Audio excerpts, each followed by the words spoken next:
Alors ensuite, il y a la mort de Staline, il y a le début de ce qu'on peut appeler la détente, et puis il y a le début de cette espèce d'étrange normalisation d'un vrai faux bipartisme, Ouais. puisque c'est toujours l'ADC qui gagne à la fin, mais avec le Parti communiste qui asymptotiquement se rapproche.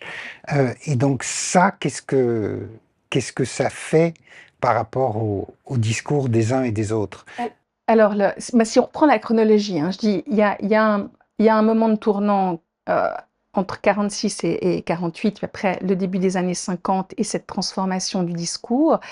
Et puis, il y a un poids de plus en plus important avec dans le haut du pic, le poids de plus en plus important du Parti communiste, qui n'est pas seulement le parti de la résistance, hein, le peuple dans la résistance, disait l'un des militants communistes, mais l'un des leaders du Parti communiste, mais qui arrive à rassembler, disons, du nord au sud, une masse de plus en plus importante de travailleurs, y compris, y compris hein, en allant au-delà de la barrière qu'est Rome, hein, et en allant y compris dans le sud et en Sicile. Donc on a un parti communiste qui est de plus en plus important. Et là, je pense qu'un autre moment de tournant, si on reprend ça, un autre moment de tournant qui est aussi lié à des questions géopolitiques au sens large, c'est ce qu'on appelle les longues années 68, c'est-à-dire un moment où la migration du sud vers le nord de l'Italie, cette fois, dans les grandes entreprises, et notamment à la Fiat et dans ces entreprises-là, va renforcer un mouvement de salariés, d'ouvriers, de col bleu à l'intérieur d'une situation qui est très mouvante, avec des travailleurs qui viennent d'horizons différents et qui ont une autre disons, préparation, et y compris des travailleurs qui vont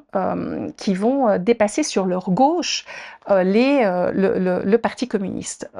Et c'est très clair du point de vue des mobilisations qui ont lieu entre 68 et, je dirais, 78, pour donner une date, voilà, 68 et 78 comme un moment de forte mobilisation, fortement nourrie par les travailleurs du sud de l'Italie, qui arrivent avec d'autres cultures politiques et avec d'autres envies, et aussi avec une autre force de mobilisation à l'intérieur d'organisations qui sont quand même très encadrées, que ce soit au niveau syndical ou au niveau du parti communiste.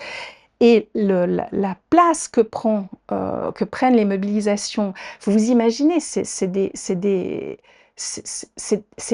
centaines de milliers de gens dans les rues qui manifestent, qui occupent, bon. Donc c'est une force de revendication qui va avoir, y compris, de grandes victoires et des modifications très importantes dans le statut du travail, dans le code du travail, dans l'amélioration des conditions de salaire, mais y compris dans les rapports hommes-femmes. Donc entre 68 et 78, on a une modification très très importante des conditions même de vie de l'écrasante majorité de la population italienne. Et là-dedans, alors, vous avez bien sûr le rôle du Parti communiste, mais il y a aussi le rôle très fort d'une base hein, qui arrive, qui s'inscrit, qui se mélange et qui revendique massivement, avec une sorte de rapport entre, vous le disiez, entre la DC et le Parti communiste, de réussir à gagner avec un certain nombre de luttes, un certain nombre de réformes sociales et économiques, mais sans jamais vouloir effectivement bouleverser les équilibres. Mais avec donc, il y a le développement non seulement au niveau social, mais aussi au niveau politique, de ce qu'on appelle l'opéraïsme, qui commence à l'intérieur du PC avec Tronti et puis qui va se développer à gauche du PC, le développement de l'autonomie, le développement des groupuscules, et aussi le retour non pas seulement d'un espoir révolutionnaire, mais de l'idée que la révolution, C'est demain. c'est demain, sinon tout de suite, avec ce que ça va pouvoir impliquer aussi de passage à l'action et de violence. Mais aussi, c'est le moment où la violence fasciste revient. De 69 à Milan jusqu'à 80 à Bologne, c'est le moment des grands attentats fascistes. Donc ça, qu'est-ce que ça fait, je dirais, sur la manière dont l'Italie pense son présent, son passé et son futur, que ce soit à droite du côté de la DC, que ce soit du côté des communistes ou précisément du côté de ces gens qui sont dans l'effervescence. Alors, la question des années des années de plomb et des années ouais, de la stratégie de l'attention, on va dire ça comme ça a été appelé, c'est effectivement des années très importantes je ne sais pas si c'est de repositionnement politique, mais c'est en tout cas des années importantes qui ont été ratées en quelque sorte, pour se repenser ou pour repenser une autre voie. Berlinguer, mis à part, et lui, il arrive en fin de période. Donc c'est vrai qu'on a à ce moment-là des attentats néofascistes, clairement, qui sont là. On croit d'ailleurs, l'État croit au départ qu'il s'agit, en tout cas à Piazza Fontana, d'attentats provenant de la gauche radicale. C'est pas le cas.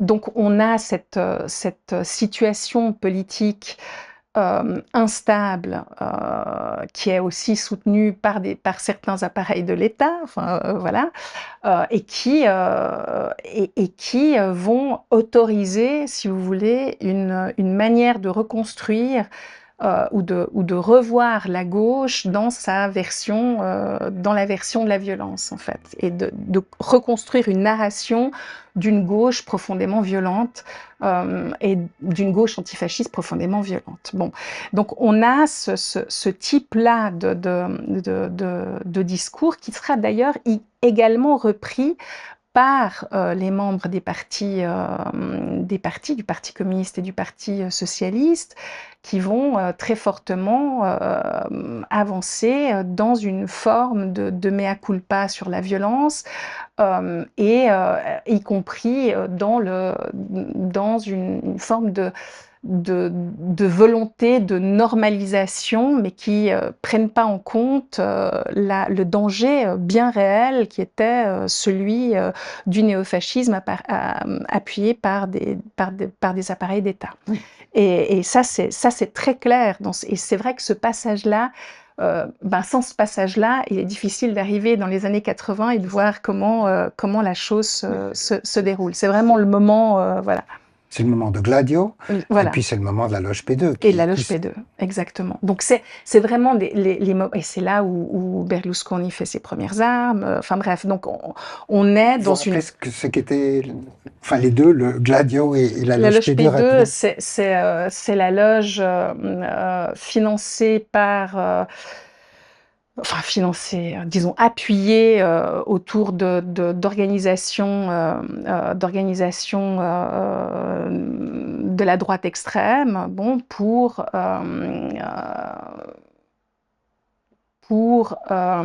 renforcer le pouvoir exécutif de l'Italie et réprimer, et disons organiser un pouvoir qui réprime massivement le mouvement ouvrier, les partis communistes, etc. Un peu une sorte de régime plus autoritaire, où l'exécutif jouerait un rôle clé et qui se débarrasserait du deuxième élément du bipartisme imparfait qui était le Parti communiste et tous les autres regroupements politiques que vous avez mentionnés.